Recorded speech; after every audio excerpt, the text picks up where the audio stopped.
باسم ربك الذي خلق. Bismillahirrahmanirrahim. Assalamualaikum warahmatullahi wabarakatuh. Bertemu lagi kita dalam program Sehari Sejuzuk. Dan Alhamdulillah hari ini hari yang ke-16 Ramadan dan kita akan tadabbur secara ringkas juzuk yang ke-16. Juzuk yang ke-16 ini mengandungi 3 surah.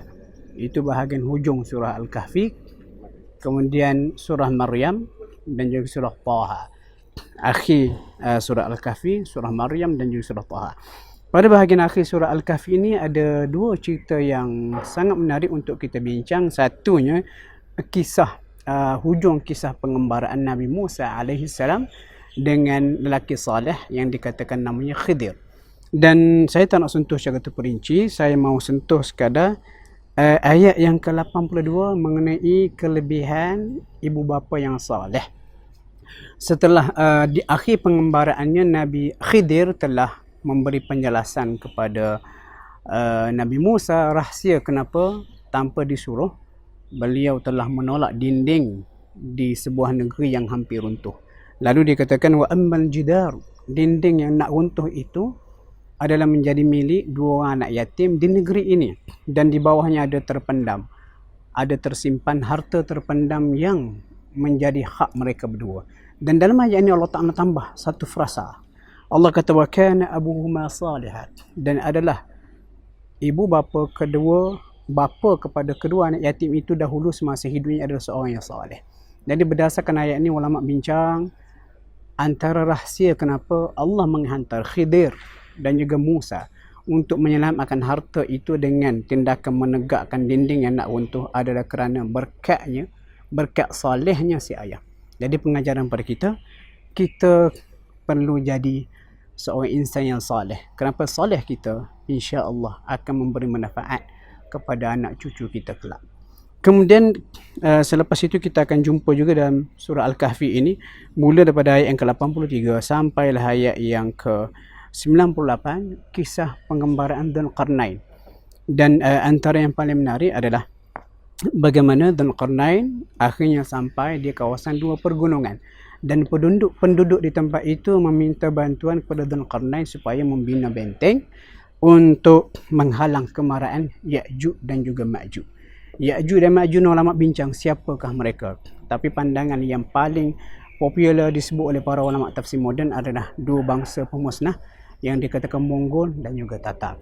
Cuma yang menariknya Dzulqarnain telah membina sebuah benteng setinggi gunung yang hasil campuran besi dan juga tembaga yang melahirkan ataupun membentuk dinding alloy yang cukup kuat.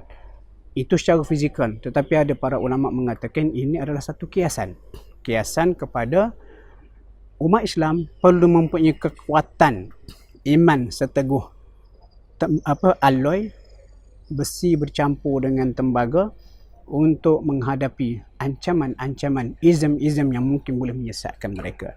Seterusnya tuan-tuan, surah Maryam. Surah Maryam ini dinamakan Maryam kerana surah ini Allah Ta'ala ceritakan di awalnya kisah Maryam. Tetapi sebenarnya bukan hanya kisah Maryam disebut dalam surah Maryam. Disebut di awalnya kisah Nabi Zakaria, Nabi Yahya, Maryam, kota kelahiran Nabi Isa dan juga nabi-nabi yang lain. Cuma antara yang paling menarik dalam surah Maryam adalah kisah bagaimana Nabi Isa alaihissalam berbicara ketika bayi mempertahankan ibunya. Itu pada ayat yang ke-30 sampailah kepada ayat yang ke-33. Dan peristiwa Nabi Isa berbicara ketika bayi ini dipanggil ataupun dinamakan oleh para ulama sebagai irhas, bukan mukjizat. Mukjizat selepas dilantik jadi nabi, tetapi sebelum dilantik jadi nabi dipanggil irhas. Itu petanda kenabian.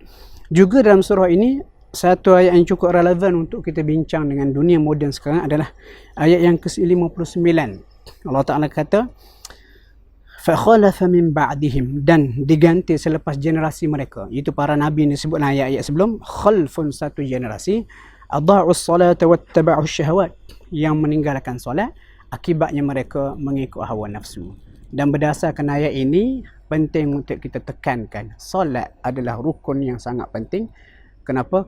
Bila manusia mengabaikan solat, ayat ini menceritakan mereka akan lebih mudah untuk mengikut hawa nafsu.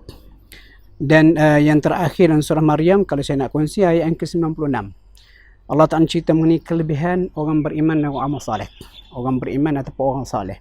Allah kata apa? Innal ladzina amanu wa 'amilus salihati sayaj'alu lakumur rahmanu wudda.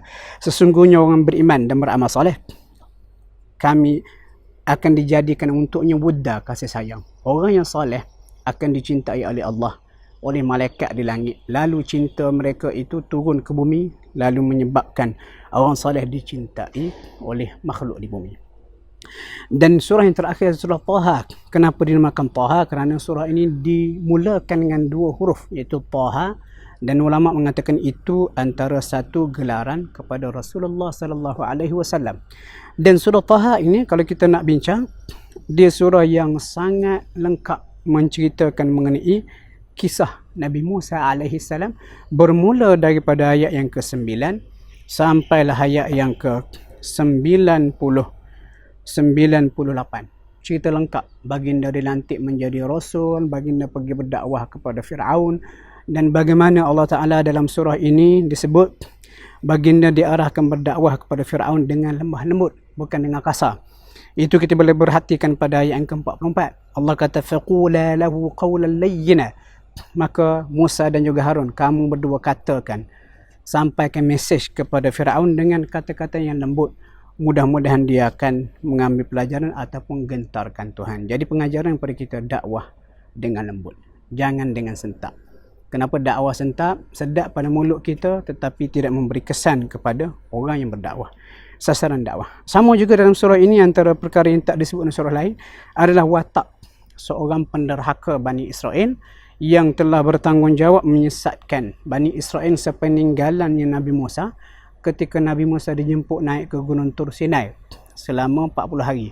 Lelaki itu bernama Samiri, ataupun seorang lelaki daripada kabilah Samirah. Dia telah menyesatkan Bani Israel dengan mencipta patung anak lembu emas. Lalu dia telah menyesatkan Bani Israel. Setelah Nabi Musa turun, Nabi Musa telah bertindak membakar patung anak lembu itu, dan Bani Israel yang terlibat mensyirikkan Allah dalam peristiwa ini telah diarahkan membunuh antara satu sama lain.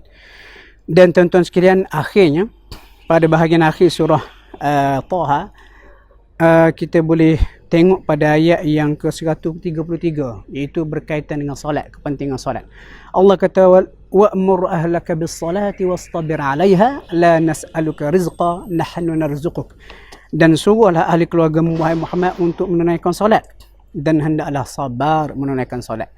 Selepas ayat ini turun, Rasulullah setiap pagi dalam sebuah riwayat disebut baginda akan pergi ke rumah Fatimah, lalu baginda akan mengetuk dinding rumah Fatimah seraya berkata, solat, solat, solat wahai keluarga Muhammad. Jadi kita sebagai ibu bapa, kita kena ada inisiatif untuk menggalakkan anak-anak kita menunaikan solat. Walaupun mungkin kita kata mereka tahu solat ini wajib, tetapi kita tetap kena ada inisiatif untuk mengajak mereka menunaikan solat.